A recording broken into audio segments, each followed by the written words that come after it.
Welcome to UUCCI.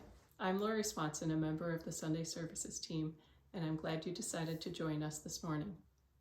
This month, we celebrate 4 spiritual journeys of our UUCCI members.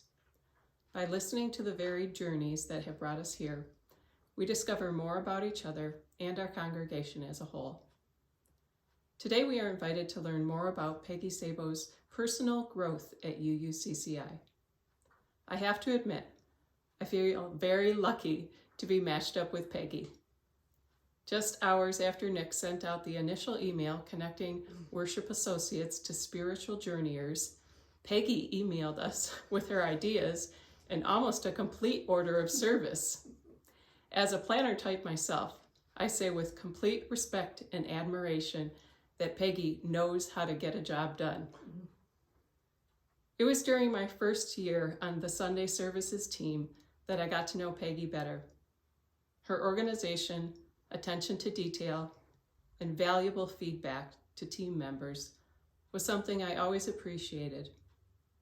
Whether she knew it or not, I viewed her as a strong mentor. Even before I joined the Sunday Services team, I had always listened closely to Peggy's calls to worship because I could tell she spoke from her heart, and also I felt I could learn something. Maybe it was her years of teaching that gave her that professional delivery and confidence.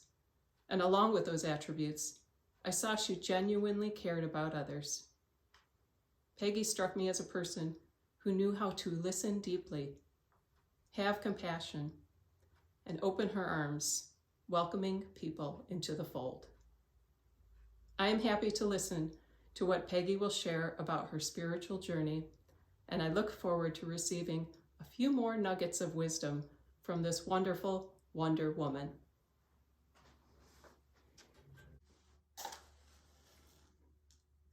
We light this beacon of hope, sign of our quest for truth and meaning, in celebration of the life we share together.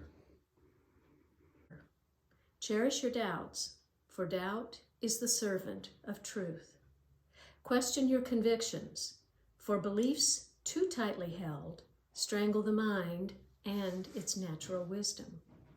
Suspect all certitudes, for the world whirls on, nothing abides. And yet, in our inner rooms full of doubt, inquiry, and suspicion, let a corner be reserved for trust. For without trust, there's no space for communities to gather or for friendships to be forged. Indeed, this is the small corner where we connect and reconnect with each other. The Journey by Mary Oliver. One day you finally knew what you had to do and began, though the voices around you kept shouting their bad advice, though the whole house began to tremble and you felt the old tug at your ankles. Mend my life, each voice cried, but you didn't stop. You knew what you had to do. Though the wind pried its stiff fingers at the very foundations, though their melancholy was terrible, it was already late. It was already late enough, and a wild night, and the road full of fallen branches and stones. But little by little, as you left their voices behind, the stars began to burn through the sheets of clouds, and there was a new voice which you slowly recognized as your own, that kept you company as you strode deeper and deeper into the world, determined to do the only thing you could do. Determined to save the only life you could save.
The story I tell myself. Upon receiving the results of her high school SAT scores, my sister revealed that she had scored a perfect 800 plus on the verbal category and a rather limp 450 on the quantitative section, to which my brother quipped, "Well, that proves something we've known all along. She has a lot to say, but none of it adds up." Hopefully, you won't leave this morning with the same comment. The story I tell myself about my faith goes like this. I grew up in a very Dick, Jane, and Sally family, coloring carefully between the lines of a typical middle-class 1950s culture of Methodist values and expectations. My father was sent by the Methodist Church and Planned Parenthood way back in 1964 to teach birth control education programs in Southeast Asia, using a curriculum that he had earlier created for use in the public schools. Now, he was gone for about 4 months, during which he, as a byproduct, explored various Eastern religions, Buddhism, Muslim, and Hinduism. And he returned enlightened with a whole new perspective on life, faith, and purpose. That trip changed him forever. And through his eyes, I too began to think in new ways. And I began to see that my Methodist foundation amounted to a lot to say, but large pieces of it were increasingly hard to add up. Life interfered with my exploration of spiritual matters. There was, of course, college and marriage and career and kids to work out until it all fell apart in 1987 with a divorce and major realignment of my situation. So I struggled along for a few years trying to regain my footing, and I finally stumbled onto a concept called constructive living. Now, this is a practice that applies Zen principles to action in daily life. The basic tenets are pay attention, do what needs doing, let go of the outcomes, and feelings are never permanent. A second component of this philosophy, which is called Nikon, employs exercises that address relationship problems, resolved by deep dives into gratitude, awareness, and confrontation with personal ego. In 1992, I actually spent 3 weeks at the Todo Institute in Middlebury, Vermont, working with the founder, David Reynolds, and a group of others to become certified in these practices. He was an interesting fellow, and he always wore this little red cap that said, "Nothing special," on it, to remind us that he was not any sort of guru, just another seeker. Now, I've always known that I am nothing special, and I've always struggled to find my place in the world. I was a surprise baby, not altogether happily anticipated, born in the shadow of an exceptionally bright and talented sibling. It's pretty hard to shine when you're cast as an also-ran from the get-go. I was raised to conform, to follow the rules, to do my best, an assignment which I readily accepted until I found it was also a stationary bicycle that kept me always 2 steps behind and 1 step over, because I never could quite keep up. Have you ever seen that picture of a perfectly done piece of needlepoint on one side and a total mess on the other? That's me. Finding a church family here that accepts my tangled threads as well as the facade that I'm trying to erase has been more validating than you may know. At UUCCI, I've sort of elbowed my way in to create a small space for myself, often imperfectly, but very grateful for the opening. A major awakening for me here in this space is that I've discovered we are all mirrors for each other. Something in you sees something in me. And our task then becomes to tease out the details. So we come together to share our stories, eat a pitch-in meal, arrange a holiday market, serve on a committee, learn at a workshop, stand on the courthouse steps to make a statement, create an interfaith campus, or just sit with a cup of coffee, light a candle, worship together. Over time, and with dozens of these kinds of shared experiences, the pictures in our mirrors become clearer. UUCCI's waters are always moving, mixing us together to discover strengths we didn't know we had and expose chinks in the armor we don't need, and sharpening our beliefs and character. But my spiritual journey didn't stop when I became a member at UUCCI. There have been many aha moments, goose shiver flashes of wow, and soul-searching understandings that continue to deepen my journey. So the story I choose to tell about UUCCI includes some of these breakthrough spiritual moments. Principle number 1, the inherent worth and dignity of every person. I'm so grateful to Judy Jasper, who invited me to her church. As a card-carrying introvert, it was so comforting to know that there would be at least one person I could look to talk to on that first Sunday. Lynette Farless saw me wandering alone in Fellowship Hall and pulled me into the women's group. And there were the newcomer classes that taught me about the faith, history, and principles of UUCCI. But it was Vicki Bartlett and Eddie Franklin, Sandy Andriaccio, Jeff Jones, Larry and Libby Kuhn that taught me about the value of the first principle. Nancy Olson led a women's retreat in the spring of around, I think, about 2013, where we bonded over yoga, organic food, some fun, a lot of introspection, and a decadent chocolate meditation led by Diane Spofford, worthy of a solid prayer. Immersion into UUCCI was a gradual dive for me, requiring only just to say yes and be vulnerable. Nowhere else have I found the respect of opinions more deep and more varied. It's been a bit unsettling to someone who has been used to order and tradition and walking on eggshells, tact. But the energy I found here is contagious, and the desire to belong is intense. My people skills were tested when we lost our church secretary several years ago, and some of us volunteered to fill in. So I climbed behind the desk a couple of days a week to try and help out, and I soon learned more about the inner workings of this church than I bargained for. I got to meet a lot of people as they drifted in and out, and I got to understand the records and the history a little bit better, and I got to witness firsthand how essential volunteering is to our success. And then in the spring, 2015, Marty Iwamuro approached me about joining the Sunday services team. You're kidding, right? I thought.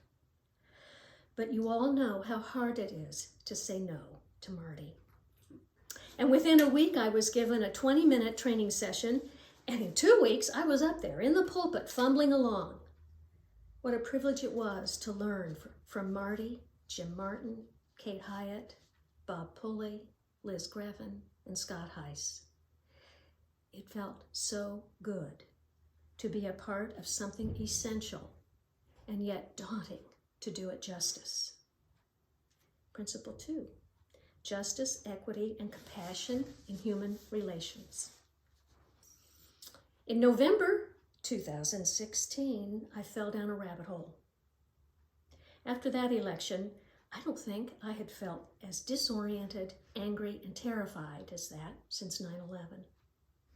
So the next Sunday I went to church, desperate for a miracle, a plan, a rescue, just something to make me feel that there was a relief for that sick, unsettling feeling that I just couldn't calm down. So I asked Reverend Mary Moore, what do we need to do about this? And she told me, quote, stay mad. What? Stay mad was all she said. Keep my values in place. Remember what's important to fight for. Don't give up. Stay the course. Stay mad. Well, I'd never heard a minister say anything like that before. No pray for him or pray for the country or pray it all away. Just stay mad. Deal with the feelings and convert them into action. Sounds a lot like constructive living to me. Pay attention, do what needs doing, and don't get hung up on the feelings. Just stay involved. That very likely was the most inspiring 2-word sermon that I've ever heard in my life. And so in January of 2017, I drove with Lynette, Connie Marbach, Kathy Caldy, and Linda Iwamuro to join a sea of pussy hats and protest signs and peaceful but perplexed, like-minded people in Indianapolis. And that turned out to be a very spiritual day. Hope seemed dimly possible again. I'm not sure I would have survived the Trump years had it not been for this UUCCI community to provide the balance of reason, truth, and action. Principle number 3, acceptance of one another and encouragement to spiritual growth in our congregation. Around this same time, we were also preparing for a huge celebration, marking 50 years for our church's existence and 15 years in this current building. Carol Chandler and I were charged with planning the table decorations, which kind of morphed into making dozens of large posters with old vintage photos of the early days to cover the walls of Fellowship Hall. By handling and placing and pasting those pictures down into categories and themes, I began to feel a part of that history, even though I hadn't been there. It connected me to the names and faces of UUCCI pioneers, their beloved songs and stories and events that set the mold for things to come. I was filled with reverence and gratitude for these folks who had persevered through time to gift us with this beautiful building and such rich traditions. Yeah, it was hard work, but necessary for me to feel a part of the whole and not just its more recent parts. Thanks to Sharon Mangus for her steady leadership, that party was a huge success and created one more lasting memory for us all. Now, one of those many highlights during those planning meetings had to do with the invitations to the other churches in the West Side area. There was much discussion about whether to do or not do. And Mary Moore advised us to include those churches as an opportunity to let them know we were not, as she put it, folks who dance naked around the fire and slaughter goats. I thought she was kidding, but she assured us that no, the word Unitarian still conjures up the word cult in some circles, and we have to do everything we can to dispel that image. Mirrors shine outward into the community as well as within. Principle number 4, a free and responsible search for truth and meaning. And just when you think there's a lull in the wind, in comes a new minister.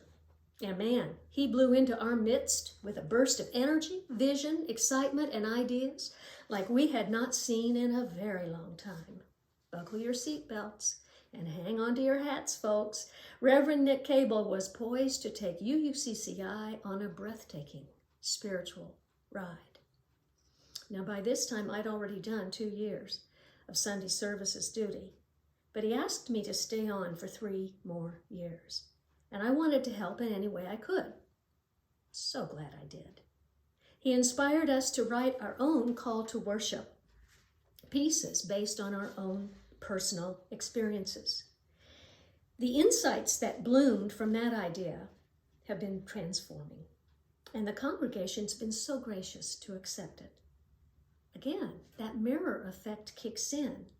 I understand myself better through the introspection, and you see yourself in our words. And then together, we all feel a little more human. That's connection at its best. Now, I had never observed an ordination of a minister before, let alone participate in one. We held it at the historic North Christian Church Sanctuary, a lovely theater in the round experience with ties to Nick's family and UUCCI as well. More bonding with that planning team of Liz Grevin, Patty Wade, Barb Stevens, Connie Marbach, Eric Larson, and Marty, and a whole army of our congregation foot soldiers who helped to usher, clean up, and fill in whatever blanks needed filling. Blending talent with Reverend Tanya Garrity and her crew, and participation of other community faith leaders felt so right, so heartwarming, so real. Now, Liz and I were assigned the task of working with Darren Redmond to create a stole as a special gift for Nick. She is an incredible fabric artist who insists on meaningful designs inspired by the person's life. We wanted something very unique for him, a one-of-a-kind item to match his persona. So Darren chose jewel tones from nature, lots of purple, geometric shapes, and stunning composition, which drew an audible gasp of appreciation from everyone in the room when it was revealed. That stole over his shoulders still evokes the same feeling every time I see it. Principle number 7, respect for the interdependent web of all existence of which we are a part. My UUCCI spiritual journey has woven me into an ongoing web of connection with people and the world. While I'm definitely not a tattoo kind of person, I do believe I have been imprinted with permanent markings from every individual in this congregation. Time only allows me to mention a few, but here they come. Had I not met Tim and Jan Grimm, I would have missed a perfect chance to see my great-grandfather's hometown in Ireland and be soaked in the music and magic of that sacred land. The new Jim Crow book study, led by Sherry Woodbury, startled me into several years of study and workshops about systemic racism and white privilege and personal accountability. Still have lots to learn. Now, some people connect with the divine through meditation, but my preference is time spent floating in another dimension, listening while Louise and Edry and Chris play classical selections on the piano. To this day, every time we sing Spirit of Life, I smile secretly, remembering Wadley chiming in with his young, full-throated energy on that line, "Venami, Venami." It never fails to lift my spirit. And in my next life, I want to come back as Kathy Caldy's irrepressible spirit, singing hymns and chatting up everybody in Fellowship Hall. I will never forget how she gave away a pair of dangling earrings to a total stranger just because the girls said how lovely they were. I'm still amazed at Anita's one-woman presentation, where she covered all the elements from music to all-ages story to spiritual journey to the offering of a special ritual and right down through to the benediction. What a tour de force she is. And my husband and I both have always appreciated the dramatic four corners activity that defined where we fit spiritually. It impressed us with the wide diversity of our congregation and how we're not alone, no matter what we believe. Now, Cynthia Scott's reaction to Amaret and Scott Heiss's announcement that they were moving to Washington State was, "Wait, did we vote on this?" That's Principle 5, the right of conscience and use of the democratic process. Barry Kastner's hand-delivered warm homemade bread that we won at the UUCCI auction was another spiritual moment. And then he followed up with a perfect journey sermon that provided intellectual food for thought for months to come. Special times that I cherish are times spent with Diane Spofford at Graham's Bakery, just talking over church business or sharing our lives together.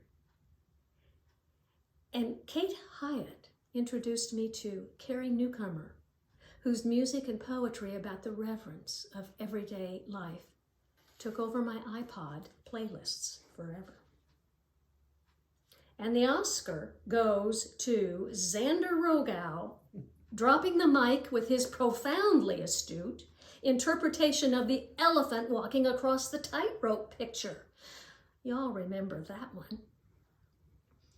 Oh, the baby dedication of Holiday Clementine Cable with her grandparents passing her down the aisle. Be still, my heart. And then there's that team of helpers who went to Kenya to help refurbish Katali Orphanage, and inspired us all with their testimony of that connected us to the needs of another culture halfway around the world. Now, Bob Pulley once explained that when a customer buys his art, it no longer is his. It belongs to the person who saw something in it that resonated, and therefore it becomes a part of them. And that is how it seems to be with this congregation.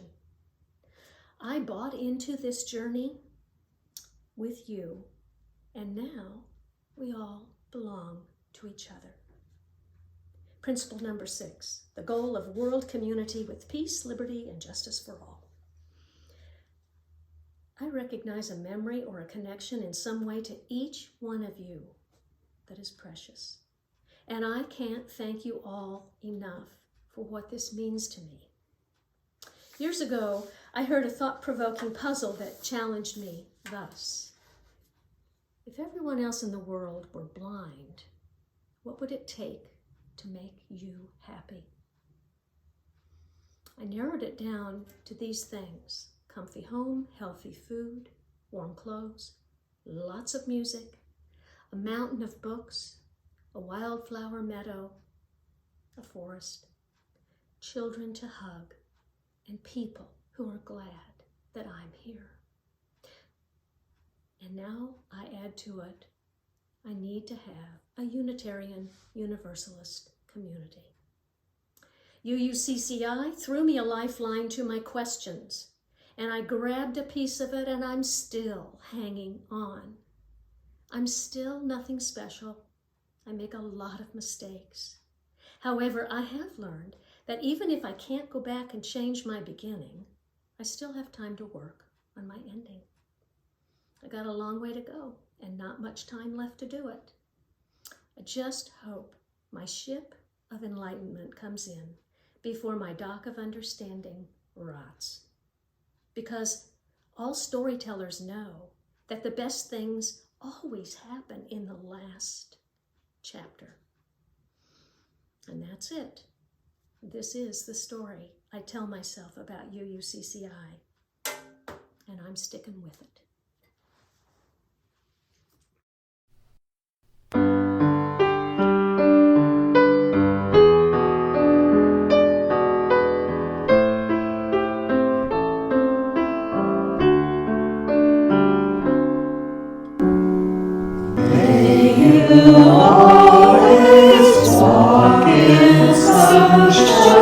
Summer warm when night winds blow.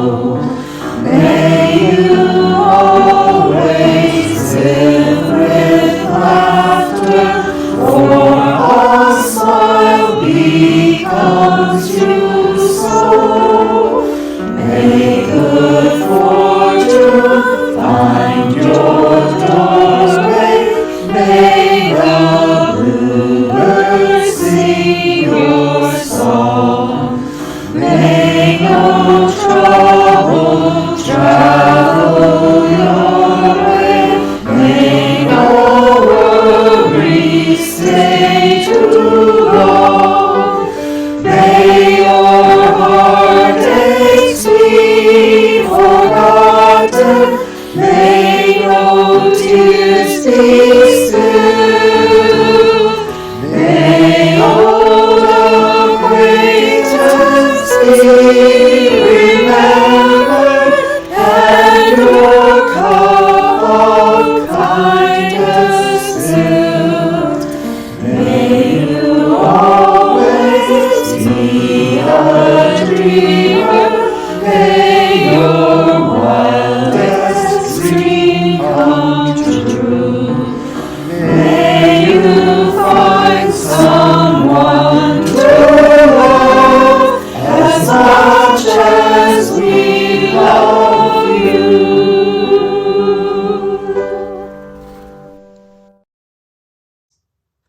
Blessed is the path on which you travel. Blessed is the body that carries you upon it.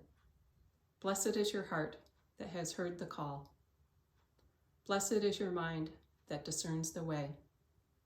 Blessed is the gift that you will receive by going.